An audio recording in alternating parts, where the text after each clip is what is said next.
I found a pool of light here under this street light in the middle of nowhere in Yondaira on my morning hike. Ricky, I just finished listening to your Not a Podcast, and as always, very interesting and a lot of depth. I wanted to thank you for shouting me out with regard to the move and the return back to Japan. You opened up an interesting well of thought with regard to what motivates people to want to be somewhere other than where they are, and the catalyzing force of such desire, which, having just undergone that again, it's fresh in my mouth, very tactile, very immediate. So I'm going to be thinking about it, heading up into that darkness, and thinking about it a little more on my way to the temple at Hirasawa. Thanks for opening a beautiful can of thoughts, and I enjoyed the podcast greatly, as always. Or the Not a Podcast, that is. Talk to you maybe up in the further darkness. Maybe up at the temple. All right, so I've arrived at the temple at Hirasawa. The house that Yumiko and I originally wanted to buy is right over there. I'm going to keep my voice low in case any people in the community are awake or milling about. But I wanted to complete the thought that I started based on Ricky's Not a Podcast relative to what drives us to be expats. Here's the thought. Perspective over time.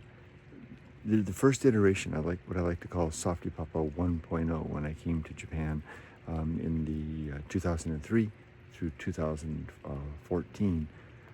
I had this experience of being one of the YouTubers at that time, part of the J-Vlog community. There were far fewer of us back then.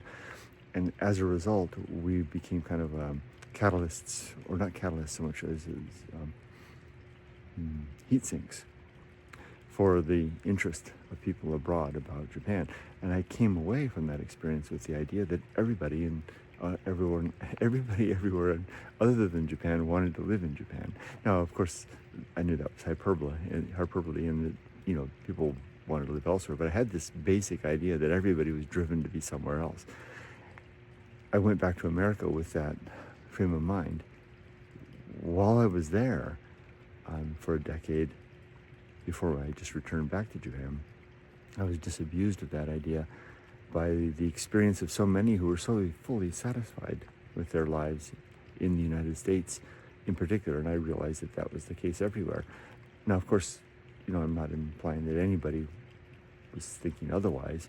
It was me that was deluded by my experience of being a J-vlogger and having so many people send cards and letters all the time about inquiring about their life in Japan and how they could make that dream come true. So I was overstimulated in the perspective of the expat drive, and then to come back to America and realize just how many people were fully satisfied with whatever lives they were living there, whether it be to the deep family and communal relations that they had generations back in particular communities, or the friendship circles, the careers that they had, or just this sheer disinterest in not wanting to live anywhere other than where they had grown up.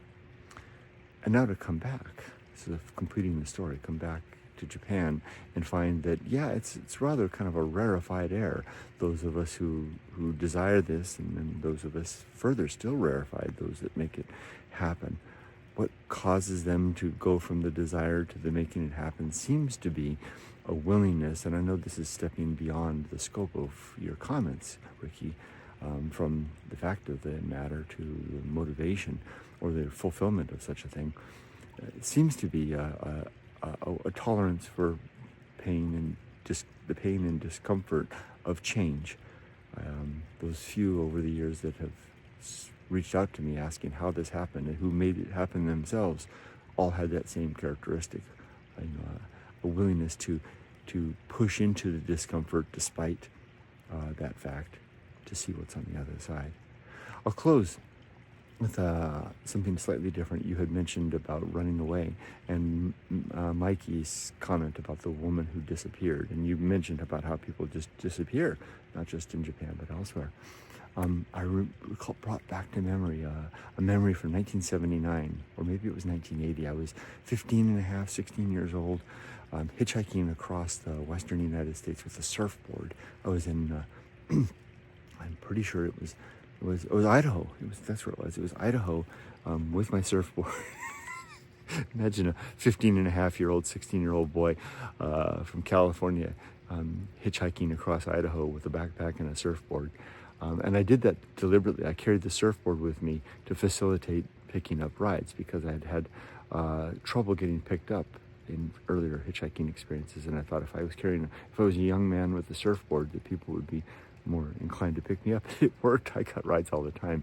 Anyway, to a serious note, I was leaving a small town where I didn't have any money and I had almost no food, but I had landed an afternoon of work at a Dairy Queen, cleaning dishes and whatnot, and they had fed me, and I remember they had a milk dispenser, and I had just downed whole glasses of milk, fortifying myself for the trip to Oregon. I was headed home.